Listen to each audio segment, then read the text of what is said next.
Hey gang, welcome to a very special episode of Mastercast TV where I talk about my top 3 stress relievers.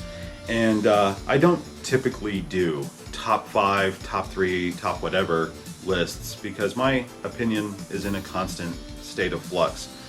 So how I feel now may not be how I feel tomorrow or the next day. I really have to have a good idea before I commit anything to a video. I'm doing a top 3 though. Top 3 stress relievers for the Sega Saturn because those games really don't change. Now, I'm going to start with what I played the least at number 3 to what I play the most at number 1. This first one may not come as a surprise to you. Number 3, Biohazard. Yes, of course. Resident Evil to those of us in North America and Europe, if I remember correctly. I first played Resident Evil on PlayStation. That was where I had first played Resident Evil, and it was an amazing game. I had played it every day, 3 hours a day, sometimes more. Like, I remember one time I had beaten the game in one sitting without saving, and I managed to beat it. It took a long time, like maybe a month before I could get to that point, and I was so excited, so happy. I played it again right after because I had earned the rocket launcher. Because the Saturn is so great about importing, I got Biohazard, so I was finally able to see the uncut movie. I was so excited about that, and it still had all the Saturn exclusive features. It's still a great port, and it's one of those games I've played so many times that I basically run on autopilot for the most part. Like, all the puzzles are autopilot. I know, everything is time management in that game where you go, okay, if I have to go here, then these 2 puzzles are there. I can do one of those during my first run, the second one I can do when I come back, and oh, there are 2 magazines for the Beretta in that room, 3 here, so I can kill these 2 guys, all that kind of shit. I have everything like down to a science when it comes to Resident Evil, and it's a great game. It's still, for me, the best entry as far as everything felt as if it came together. You have 2 characters and you get 2 different adventures somewhat. I mean, really it's the same adventure except you're seeing it from different perspectives. Yeah, you got Chris's take if this had happened, and you have Jill's take if this had happened, and so on and so forth. It's really good in that, and also the backtracking I feel was minimal. It had a great balance. I mean, don't get me wrong, if you ask me like what is the best Resident Evil game, I'll probably say Resident Evil 2 because it's much longer. The balance again is great. Visuals, sound effects, everything is enhanced, and it's a fantastic game in its own right, but really we wouldn't have gotten there without the first one.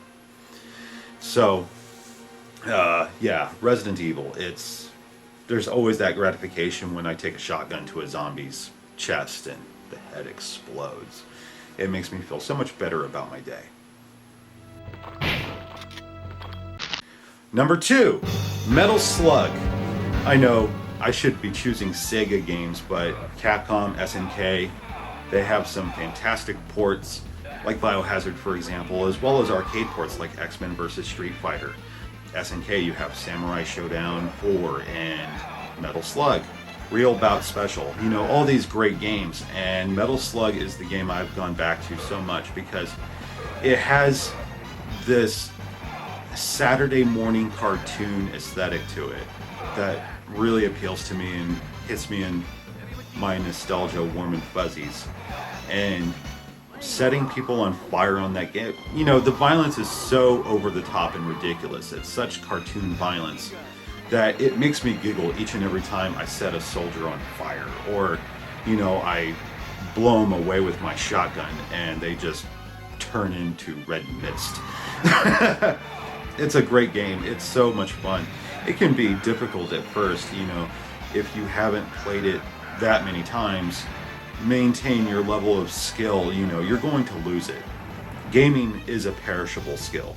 It truly is. Some things, it's rote memory, but really, that game demands your attention. And that is great in itself. It's not like Resident Evil where it's autopilot more often than not. Metal Slug, you have to focus so much because it's one-hit kills. And admittedly, the Saturn does have a save feature where once you've completed a stage, the game automatically saves. So if you should die, run through your continues, whatever, you have to turn the game off. You can go back, which is great. And once you've beaten the game, you can then select your stages. It's really cool.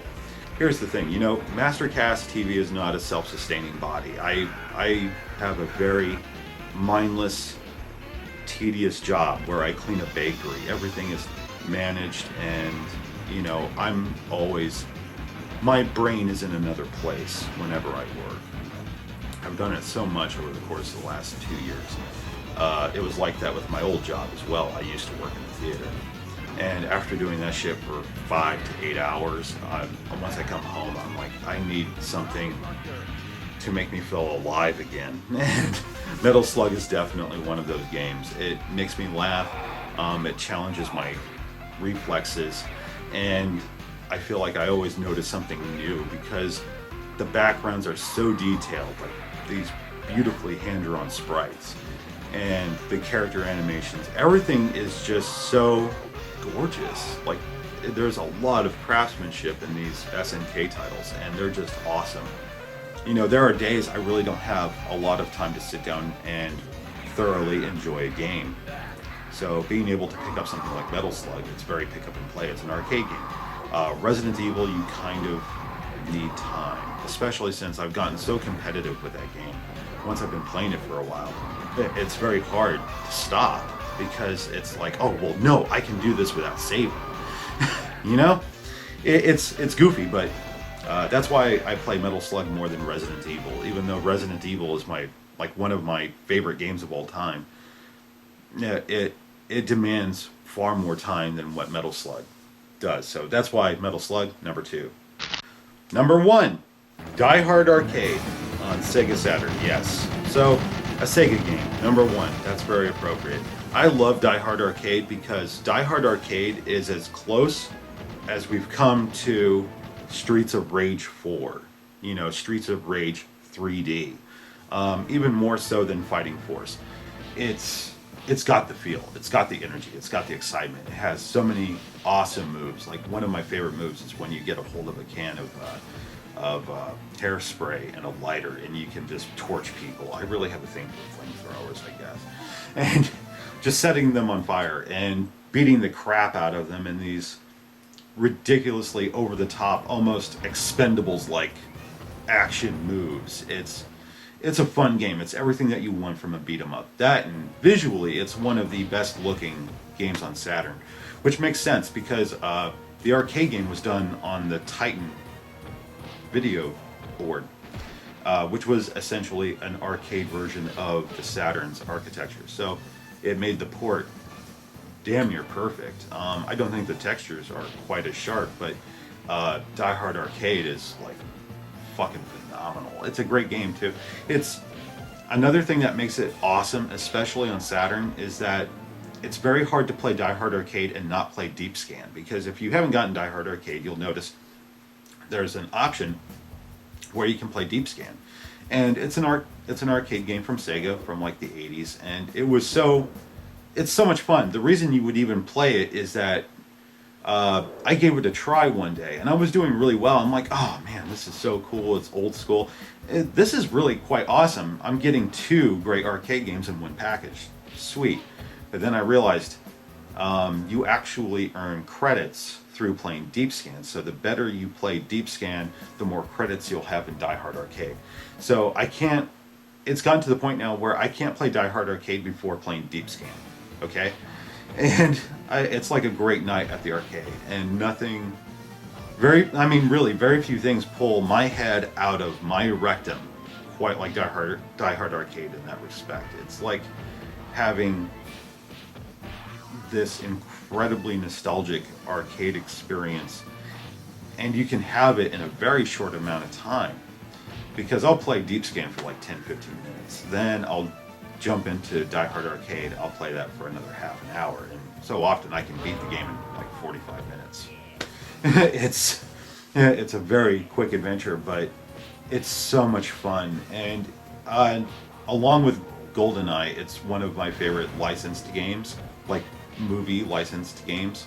Dynamite Cop was just supposed to be Dynamite Cop, but Sega of America, if I remember correctly, they thought, oh, well, we'll get more traction if we can license this.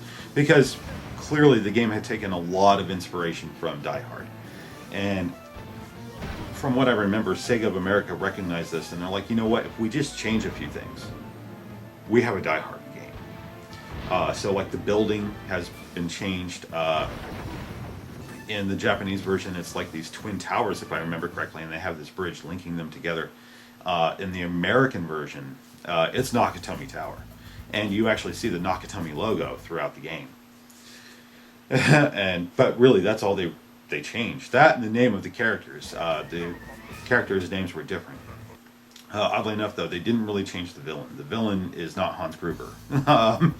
It's some dude named Wolf. I forget. It's been a minute since I actually paid attention to the story. So often I throw in Die Hard Arcade and I just want to beat the shit out of everything. Because after cleaning a bakery, just suffering through that monotony, I'm just like, come on. I'm sure we all have experiences like that where we work these day jobs. They are so mind numbing that you can't help but feel a bit like a zombie once you're done. You get home and you are a zombie. Your girlfriend, your boyfriend, whoever. They say, oh, how's your day? And all you can get out is, fucking people, you die. And then you play a game and you come back to life. It's a jolt of adrenaline that is much needed in order to maintain some semblance of sanity.